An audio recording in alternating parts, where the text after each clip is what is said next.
Oh, PaulyJ, hello. G'day, Missy. How are you? All the better for seeing your face. Thanks for being here. I like doing Oh, shucks. it. Yeah, shucks. Thank you.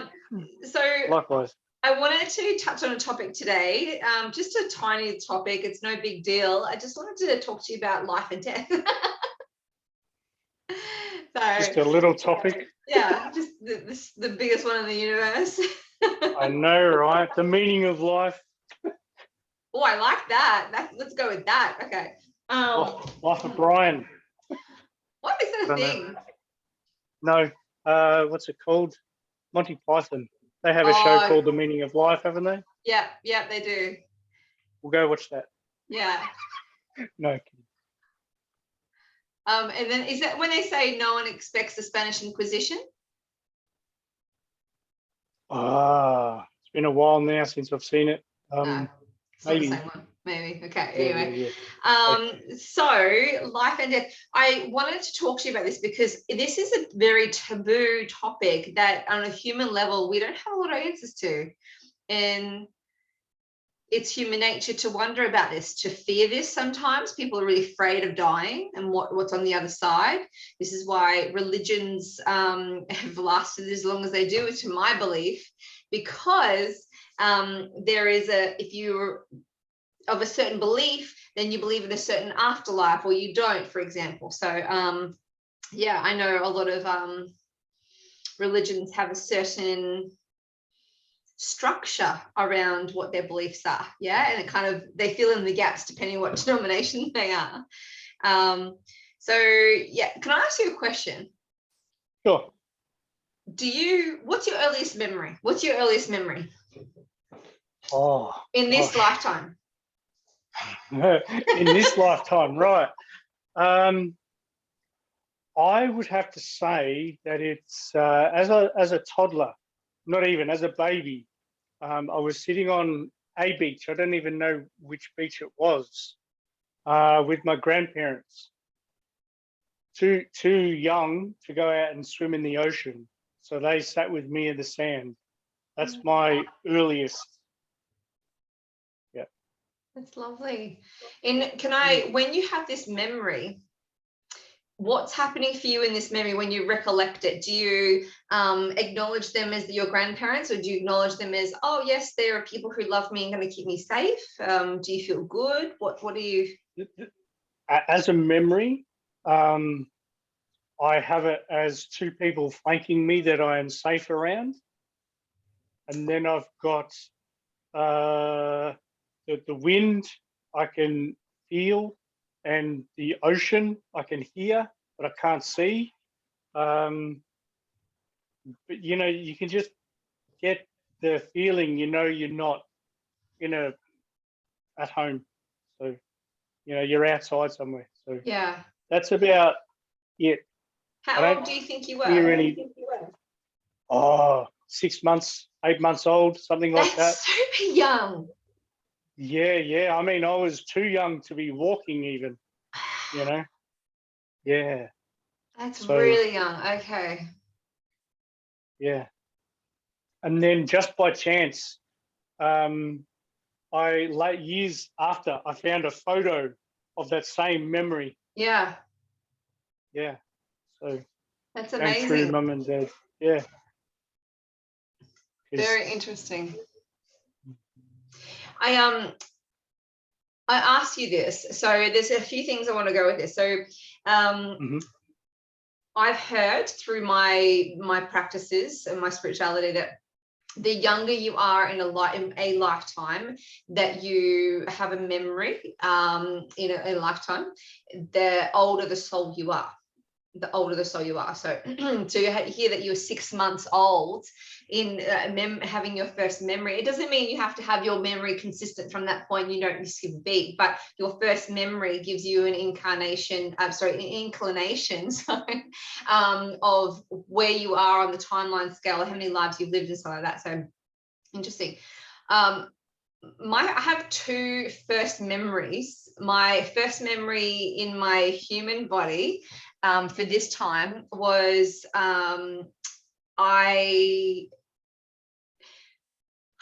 I was told I was approximately 8 or 9 months old. I don't know. From my mum, she told me this.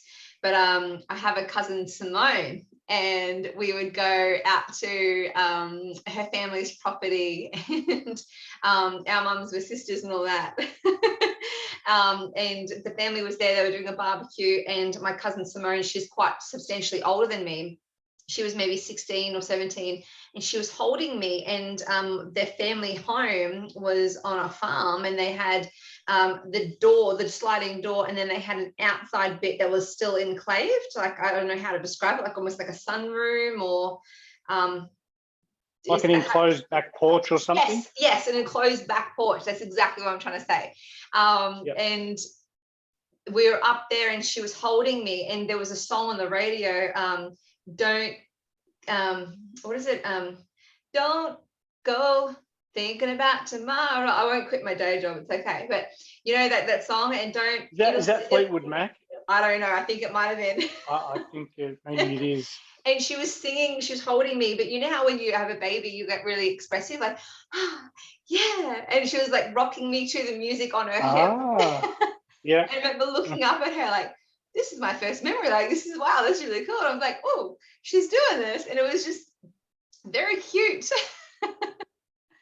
That's an awesome memory. Yeah. And I was like, she was dancing with you on her. Yeah. Yeah, it was adorable. My first memory is that you can't, you never know when it's going to kick in. And correct. Yeah. Do you have any memories of prior to incarnating?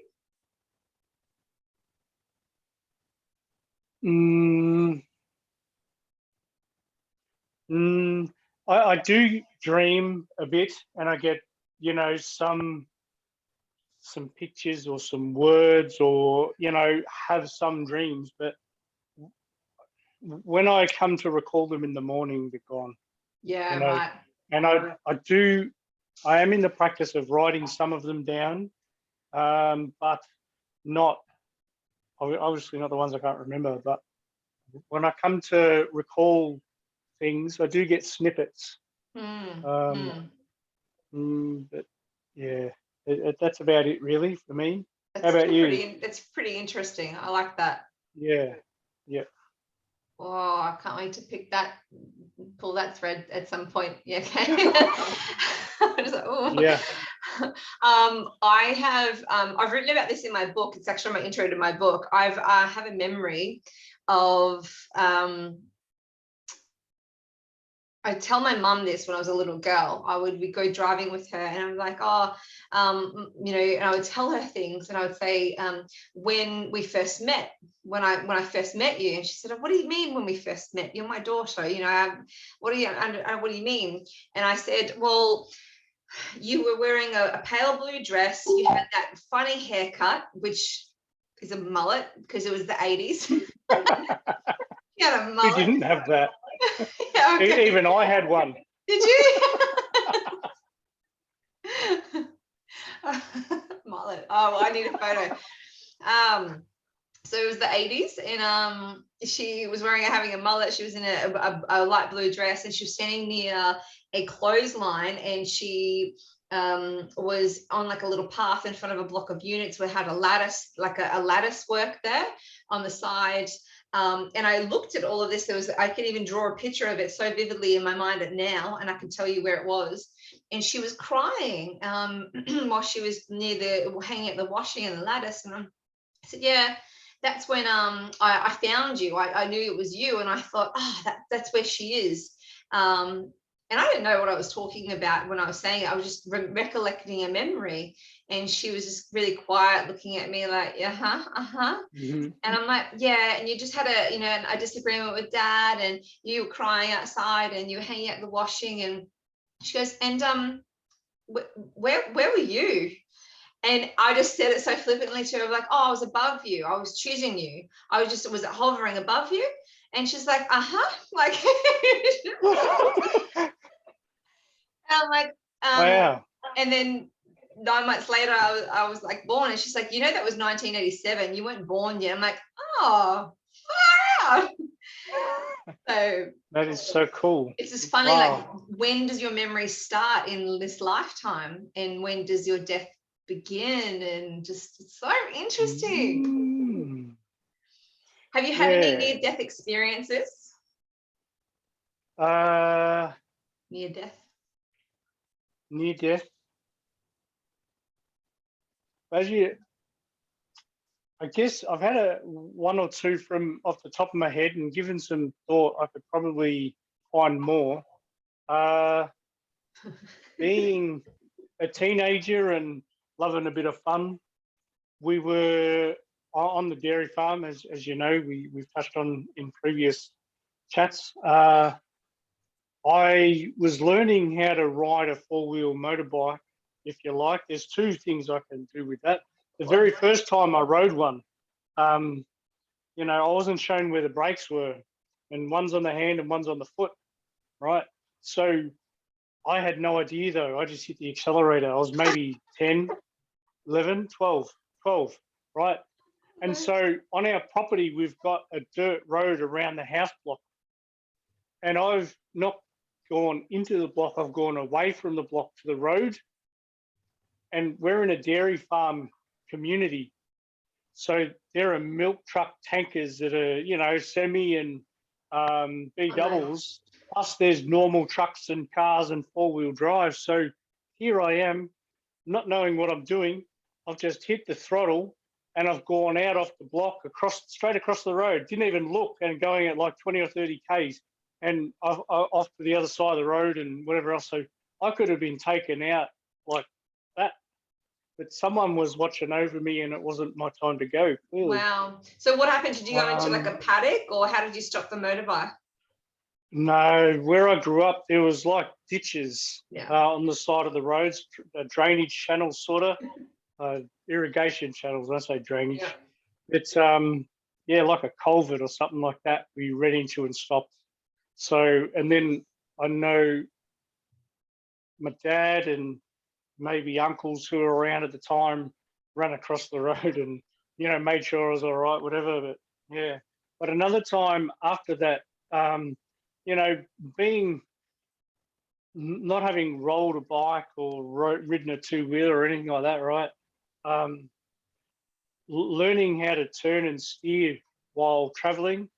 I was at full tilt chasing these cows because they were not going where they were supposed to.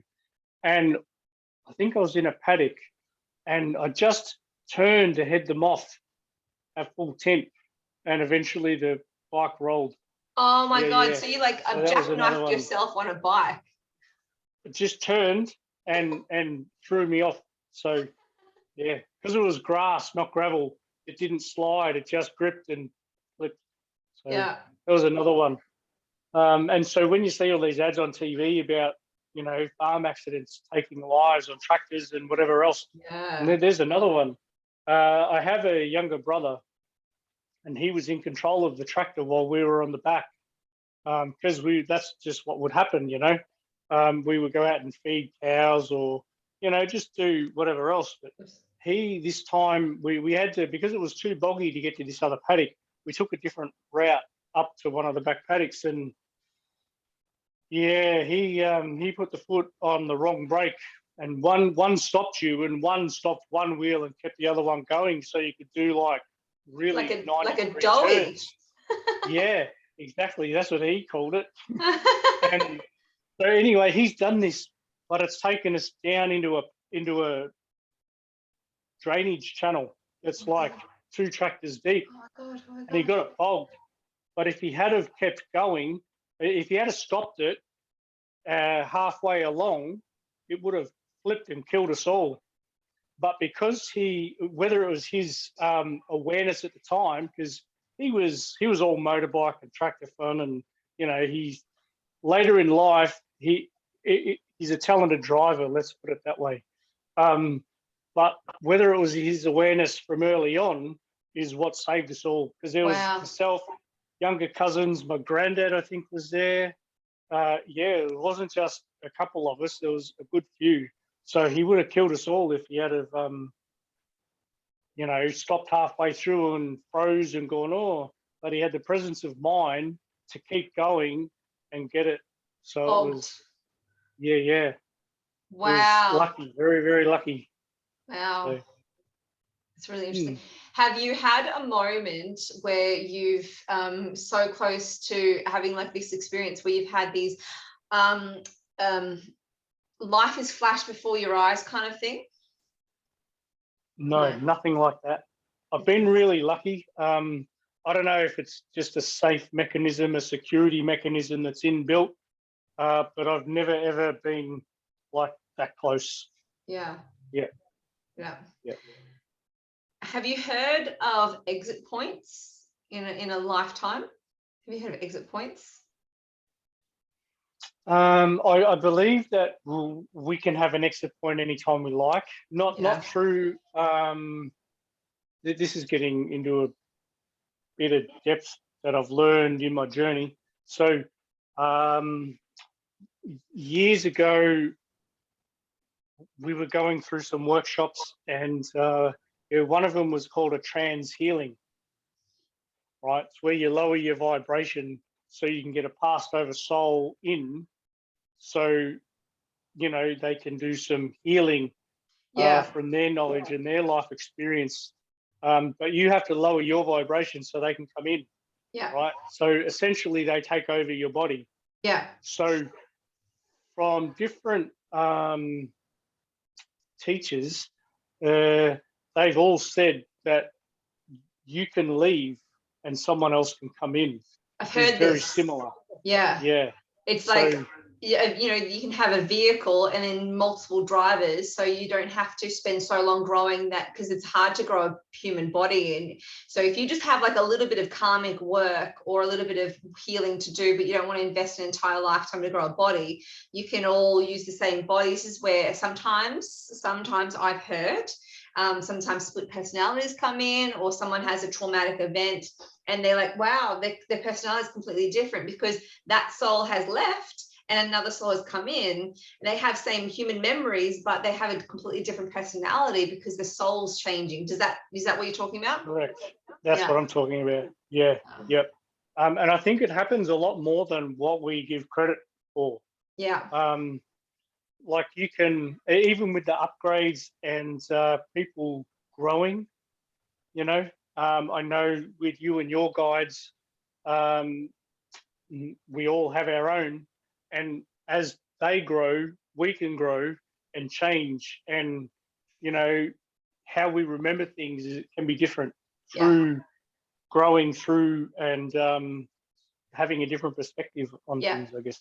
Yeah, so true. I know it's a big, huge topic. It's so big, but it's so true. Yeah, there's so many different amazing things that are possible, but we probably don't really like to, or don't even know where to start to dive into it as humans, I think. So it's interesting to, I think a great way, like if someone's wondering about it, I know a lot of people try meditating to try and, clear their mind, but I look at it as in, maybe a good movie to describe what I'm trying to explain is the Avatar, the cartoon Avatar, right? Where he goes into meditating on something, or he needs to go to that place where he can go and find answers on that point. It's not about clearing the mind, it's about exploring the tangent or the topic you're looking for. So if someone's looking to find answers for themselves, because your experience of it and my experience of it on the same thing is going to be different. Yeah. So what we can chat about and say and do and think is going to be different to someone else's. So I feel that the best advice on something like that is to go and explore it for yourself and see what answers you get. Yeah. Yeah. So true. So true. I just wanted to, I remembered the wording of it just as you were talking, and it's soul surrogacy. Soul surrogacy was the thing. That's what they were talking about, soul surrogacy. Yes. Transition, to explore. So Very interesting. So when it comes to life and this amazing experience, why do you think we're here? Just, what do you Well, think? just off the top of my head, no, that's a huge question. From my experiences and what I've learned, and this is by no means anybody else's view but my own, I feel it's about ascension, Yeah. pure and simple. When the way my brain operates and what I feel, and when I look at all the happenings, if you like, so we were talking about portals before, Yeah. in another chat, where fresh energy is coming in, and we know that Mother Nature is rising in vibration and frequency and all that. So for me, we follow her. That's always been the case, right? So that's what I believe it to be. As we have, our environment that's been created for us to learn how to find a positive in a negative. That's ascension. Yeah. Learning how to deal with stuff, growing and uniting and connecting and all being one. Like you'll see it where, being a parent, you'll drop your kids off at daycare and then you'll connect with other parents and go, how do you deal with this problem? Yeah. Ah, of course, right. Help each other through that Go journey. and see this. Yeah. So you're all learning how to unite and grow. So I think with the current pandemic that we're in, you can see it. It's an awakening, and we're all banding together and growing and uniting against the negative energies. Yeah. So for me, that's what it is. It's all positive and ascension, positive ascension. There you go. You've mentioned the word ascension a couple of times. Do you believe you have to be karmically clean or karma free to ascend? In a word, yes. Yeah. So if you like, let's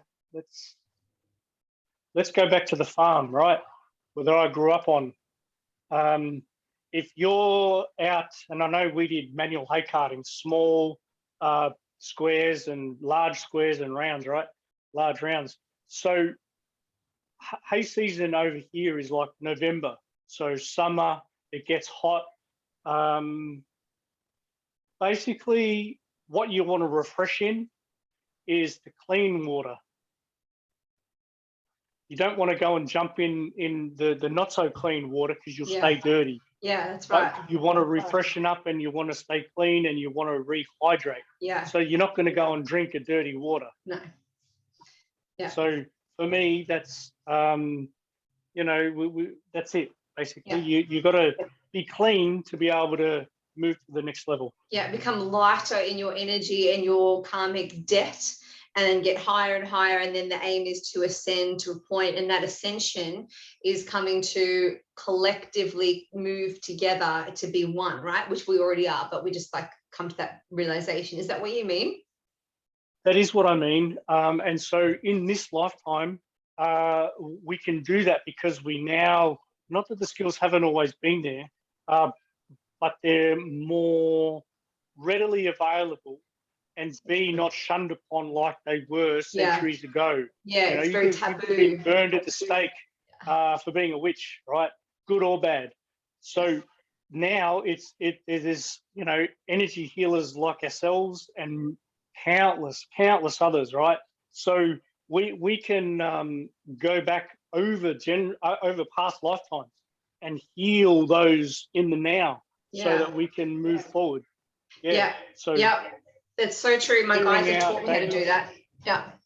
Sorry. Nice. You're right. No sorry needed. All good.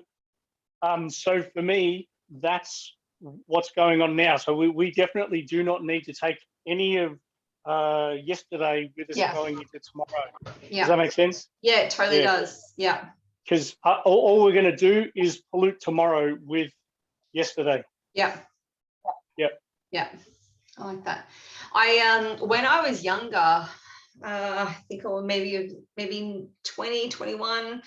I was recently single and I signed up to do a meditation course with a friend. And I didn't know there was different types of meditations. I was very ignorant with this. I was like, oh yeah, cool, meditation, breathing in, breathing out. It's too easy. I didn't know there was multiple. So I signed up to what I now know is the hardest type of meditation. Oh no. Zen meditation. It's really like, have you heard of it? No, I have, but I haven't looked into it. Zen meditation is one of the highest discipline meditations that you can get into. Anyway, we would go to this old church and we would meditate with the group, and we had a guru there, a Buddhist monk that would take us through it. And it was like a sitting meditation. Then we would get up and walk, and we'd do a gonging and all of that. And then at the end, we'd have a chat. So with Zen meditation, it's what a lot of the Buddhist monks use to, and they do it over life, like many, many years over their lifetime. And the simple method is that you close your eyes and you find that peace that you were talking about, that contentment, right? And through that contentment, so the tool is your breath and your awareness, and ignoring the human mind, letting in one thought, letting it go out, and counting the breath. And the idea is by the time you can get to 10 with ease, you have found yourself in that center, that peace. And through that peace, through that contentment, through that, what did you say, sacred neutral? Sacred neutral, yeah. Yeah, you can find the answers to the meaning of life. So I was going to do that, and I was doing that. So you breathe in, exhale out, and all you're allowed to think in your mind is 1. And then you start again. And the idea is to get through to 10 without a thought. And if people are really honest with themselves, which you have to be, it's like 1, shit, did I leave the toaster on? You know, Yeah. And your mind starts to boggle. So if you make it to like 3 or 4 in the first year, it's like amazing, right? So anyway, we were doing that. So people take years and years. If they do get to 10, it's a big deal. And then once you get to 10, your guru is supposed to give you a riddle that is supposed to be like an ascended master riddle. Here is your riddle, meditate on this, and then you will get the answer. And it was supposed to be handed in from Buddha back in the day. Anyway, long story short, I was in this session one night, and there was about a 40-something-year-old man. I was only 20, and he was having a really hard time. We're all sitting down, candlelight, talking, and he was in distress. And he's like, oh, I just don't know what this all is about. And the guru is like, what do you mean this is all about? I've been meditating for a while, and I'm just so scared. I'm just never going to know what the meaning of life is. What is the meaning of life? What is the point of all this? And me, with my lack of filter, I burst out laughing. And I wasn't laughing at him, but I was laughing at the fact that he just got himself torn up in all these knots. And this poor man was freaking out about something that it had a very simple answer as far as I was concerned. And he got a bit narky. He said, what's so funny? I said, oh, you just don't stress, you know.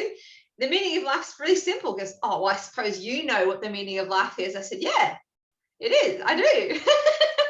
I'm still giggling because I was trying to lighten the mood, and I was like just happy in my sacred neutral. And I was like, the meaning of life is to enjoy life, so you can offer your experience to the collective and get your butt back up there.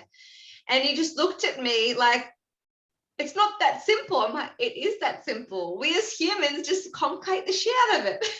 We do, don't we? We overcomplicate things unnecessarily. Yeah. So, does that resonate with you, how I described that? Absolutely, most definitely. I remember, whether it was John Lennon who said it or not, really doesn't matter, but there's a meme going around social media with him about it when he was in school, and he learned it from his parents. I think you know the one I'm talking about. Yeah. Well, you want to share it still? Yeah, I love it. Oh, cool. Yeah, I love it too. It's something that I always go back to. where there was like a occupation day and what you wanted to be when you grew up. And everyone was saying this, that, whatever else. And he goes, I just want to be happy. And his teacher goes, well, you don't understand the question. And he goes, well, you don't understand life. It's like, winning. Yeah, you don't understand Yeah, life. Just so- want to be happy. Correct. So, True. yeah.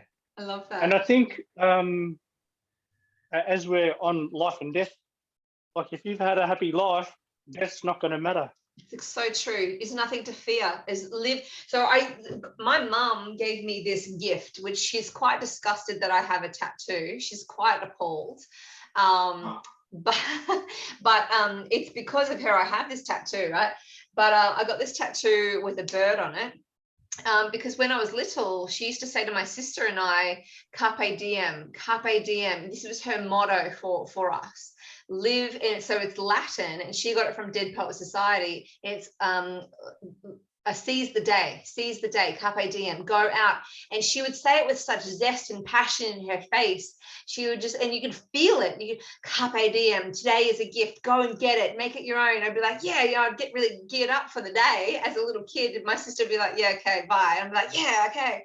So now I've got that tattooed on me, carpe diem, seize the moment. That is so cool. Yeah, and yeah.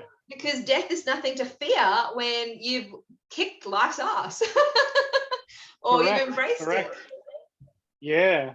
And you've answered your own question too from before. Is energy contagious? Yes, that's right. Her zest for life rubbed off on me. That's for sure. Correct. Yeah. Most definitely. Yeah. No, nice. Why do you think people, oh, sorry, you go. What were you going to say? No, all good. Why do you think people fear death so much? Because there's not enough education around it. Yeah.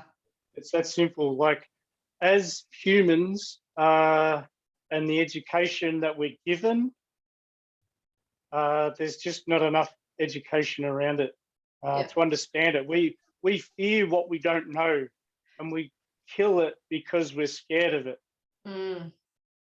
Instead of taking a moment to try and work it out, or even taking the time, which we're not given either. Everything's just rush. So to understand something obviously takes time. So there's just not enough education around the whole lot. A lot has to change. Yeah, so true. I think with understanding of it, people won't fear it. Yeah. I sometimes think, and this is what I've gotten through at many meditations, I sometimes think that I believe that death has become a taboo topic because it is fear-based, but it's also born into a lot of different religious aspects, different aspects of detachment almost, because we have a body and a spirit, but how do I so with the current attachment lifestyle, so the materialistic world we live in, we're told when we die, like we got to pass inheritances on, we lose what we've worked so hard for, all that sort of stuff, right? So it's really not a good place to be because we lose everything. Yeah. But as you know, and a lot of people that are in our field, if you like, know that death is not the end. So to lose it, we never really had it in the first place because it's just something that we utilize or we borrow while we're here. And then it gets passed on to like Mother Earth. We don't own Mother Earth. We just pass it on or get it ready for our kids. So we don't own it, and we certainly don't lose it. Yeah, so, that's right. Yeah.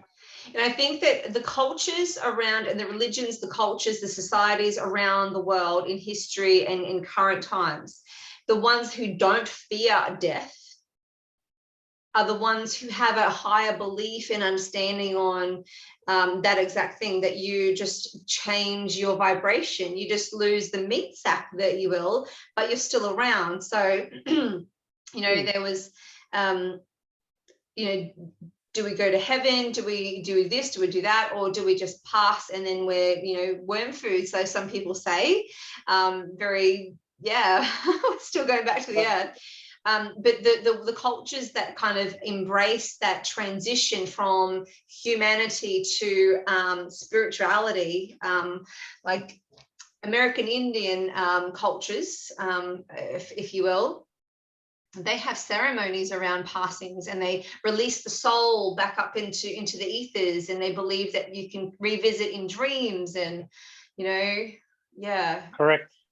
And astral bodies and whatever else. So, yeah, so there's a lot of different realms that, you know, obviously our guides are part of and whatever else. So we don't sort of die in such, we just transform. It's like a, you know, we're here for a little while in the physical, and then we move and reincarnate, if you like. I know some religions don't believe in that, but each to their own. It's my belief, and being a part of what I know I'm a part of, I certainly know that reincarnation is a thing. Yeah. So it's not like that we die, we just transform. Yeah.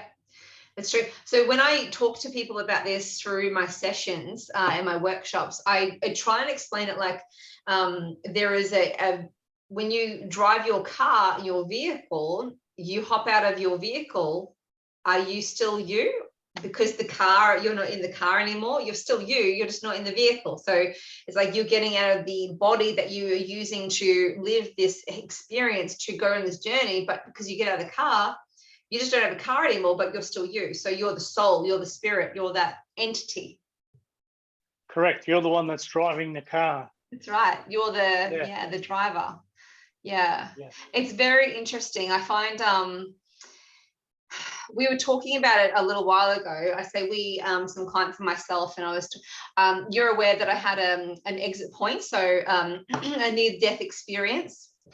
So this would have been my first proper near-death experience. I've had close calls in my human life this time, but this was the first time where I actually had an exit point. So my understanding, I'd love to hear your point of view on this. My understanding is when we incarnate into a specific life, we're given the opportunity to write out exit points for ourselves. So these are points where, okay, I'll have a close call. And this is where people, for example, die on the table, on a surgical table, and then they see the light, and they were given the option to walk towards the light or go back to their body. And they go, okay, I'll go back to my body. I've still lived. They have strokes, but they still make it. So this is a point where they have a choice to leave, or would they like to stay, depending on what they want to experience.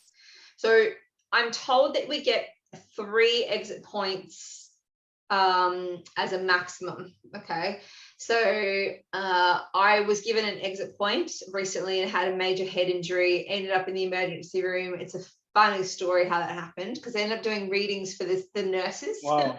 When I was in the ED. I was like, let me guess your birthday. She's like, okay. I'm like, is it this? Actually today. I was like, it's 16th of November. And she's like, oh my God. I'm like, cool, I'm not broken, leave me alone now.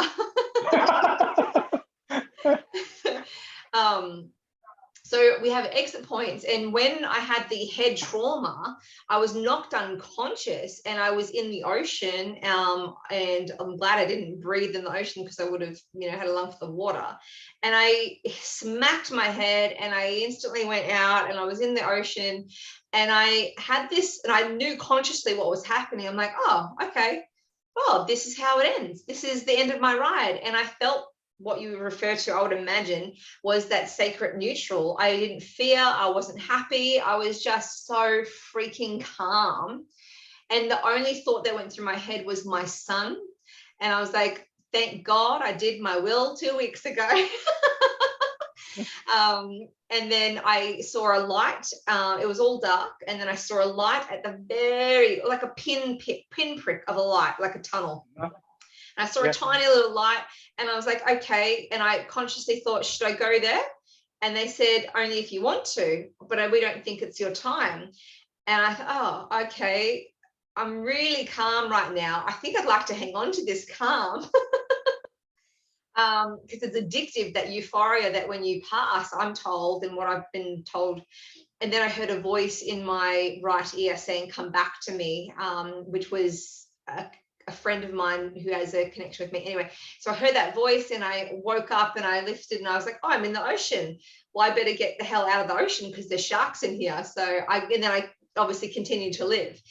But it's interesting that we have exit points, and that sometimes we can fear it, sometimes we can enjoy it, passing. Have you heard of people who've crossed over and then come back? Oh, I think we all have seen stories and heard of people's experiences. Having a few exit points, I'm not sure how many we do get. 3 sounds about right. Yeah.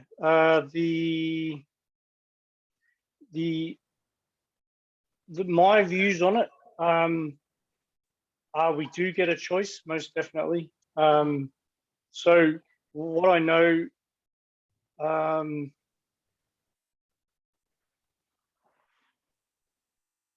I know that there are beings that can help us come across, or take us back home, if you like.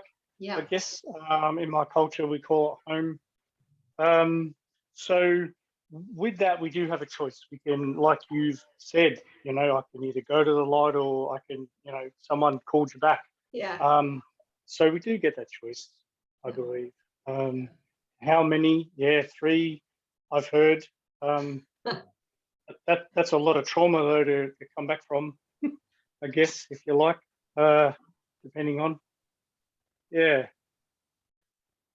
Interesting. Very interesting. It's interesting. But one that I'd like to explore more, definitely.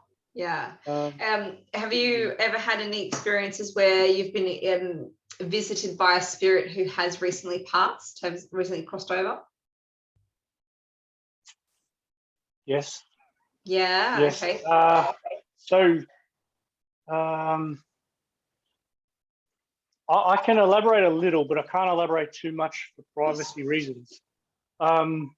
So, I've had them freak me out sometimes. I know from watching and experiencing that, I know when you're in trouble, I know you can be flung around a room and, be in a whole lot of trouble with the wrong ones.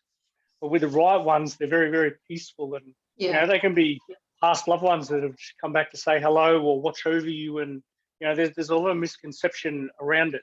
So but for me, there's just a huge distinction. They're either on your side or they're not. Yeah, that's I love it. Yeah. So yeah, I've had a few that have been on my side or just peaceful to come and say hello, because they've recognised me, if you like, or abilities, talents that I've got. So, yeah, I've had good experiences, very much so. And how to communicate with them? Well, I've been exploring a few different options. One is telepathically, I guess, if you like, but that sometimes works, sometimes doesn't, depending on where I'm at, if I'm half asleep or not, and I can hear what's going on. Yeah. But definitely, while I can speak and I'm listened to, so that's comforting. Yeah. Yeah. But I've certainly had them come and, like, I've sat on my bed and you can feel it. Like the bed, I'm not a little fella, right? I'm nearly 100 kilos. But when they've sat on the bed, I felt the bed go down. Yeah. And I'm like, I'm definitely ain't alone. Yeah, it's freaked me out a little, and I've just put my barriers up. Said that's close enough, or what is it that you and opened the conversation a bit. So, yes, I have. Yeah, nice. Okay. Um, Whenever I do my sessions and I do speak to the passed over loved ones of my clients, and I've even connected with passed over loved ones of my own family, they often say, if they do mention it, they often say how peaceful it is over that side and how calm it is. And it's funny that we as humans typically, not everyone, but typically we fear this because of our attachment. Like the only reason I got scared of, I wasn't scared, but I was a little bit sad, like, oh, my son. And he was just through in my head. I'm like, oh, I really would have liked to have seen him, a bit more. And then I was, okay, peaceful. So we get attached. But the peace that's on the other side is just, I've heard it's just amazing. It's so euphoric. It's so calm. So we are fearing something that's so lovely, and yet we're the ones who are struggling. It's tough to be human. Life is tough.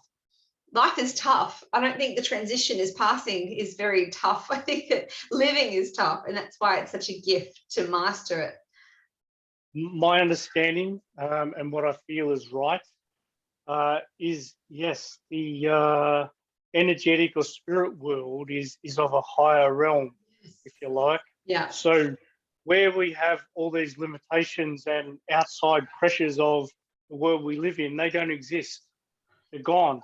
So we survive, and we're just there enjoying who we are at our core. There's no more of this world impacting on us and our emotions and our attachments. It's all just a oneness, if you like, with everything around us. It's nice. That's my understanding and feeling on it. It's so true. It's so true. It's a oneness, and that's why, when they cross over, and we all do, and they come back and help us because they know that we're the ones left in school. They need help with our homework. My earth we do. We should definitely touch on this topic a little bit more, I think, and put it out to people and be like, what specifically do they want to talk about? Because it's too broad of a topic to cover, I think. I agree completely. But just quickly, I feel that the ascension that we're moving onwards and upwards, it is to match that. Where I know that certain, like some of our gifts are seeing and hearing and smelling and just knowing and that. So for those that are seers, is their frequency up higher, or their eyesight different to, out of the eye spectrum of what we can see in this? Are they different to see that? Or are we all ascending to be able to see the whole lot? Yeah. That's what I believe. Like the veil's getting lifted, and we're all getting back in touch with the potential of what we all can do. So that's where I believe. So when the life and death thing, I think it's all going to be one and the same soon. I think it'll just be oneness. Does that make sense? Yeah, that's a very interesting concept. Sorry, maybe too much, but no, never too much. Yeah, I just feel like rather than having or missing people like we're told today because they're not in the physical, I feel that with the skill sets that are already here, they're not going to be missed because they're just they've transformed into a different energetic frequency, if you like, and so we'll still see them or still be in touch or be able to communicate them. Yeah. Like at my grandmother's funeral, I remember there was a beautiful poem read, and it made me see death in a different way. I already did prior to her passing. I was hoping to help her pass energetically, just hold her hand and allow her to not fear death, but I didn't get that chance. But when we were at her funeral, she there was a poem read, and it was something about do not mourn me. I'm simply in a different room. You know, I'm simply in a different room. We are in the same house. And I was just like, oh, I love that. And it stuck with me years later. And that's exactly what it is. It's like, just because, oh, I've lost them. No, they're just there. We just need to adjust. Yeah. If I leave the room, I'm still here, you know? Correct. Yeah. That's lovely. It's a beautiful topic. I actually really like talking about life and death because it's not as scary or taboo as probably what we've been led to believe. I think it's quite a magical thing. Yeah.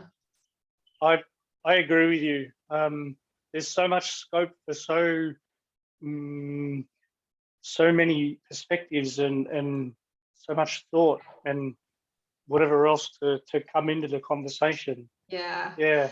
We'll put it out there to people and see what they have to say. Maybe this is a nugget for them to digest. And I always love talking about this anyway, so we'll come back to it. I think next time we might need to talk about astral travel and past lives and link these together, hey?